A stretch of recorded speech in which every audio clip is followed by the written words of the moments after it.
Praise the lord. Hallelujah. Good morning. ఈరోజు దేవుని వాగ్దానము హబక్కూకు గ్రంథము 3వ అధ్యాయము 19వ వచనము.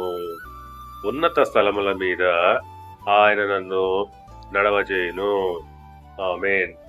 క్రీస్తునందు ప్రియరా, దేవుడు మనలను ఉన్నతమైనటువంటి స్థలాల్లో నడిపిస్తాడు.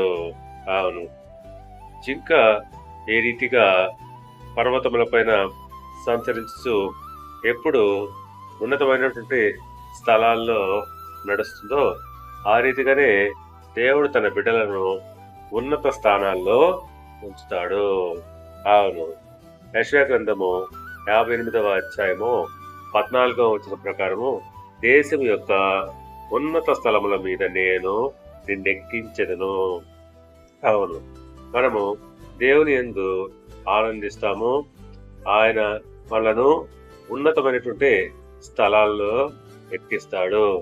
కనుక పిల్లరా, మనము దేవుని యందు విశ్వాసము నమ్మకము కలిగి ఉన్నప్పుడు ఆయన మనకు ఉన్నతమైనటువంటి స్థానాన్ని కలుగజేస్తాడు. దేవుడు మిమ్మల్ని దీవించి ఆశీర్వదించి వర్ధిల్ల చేయనుగాక. ఆమేన్.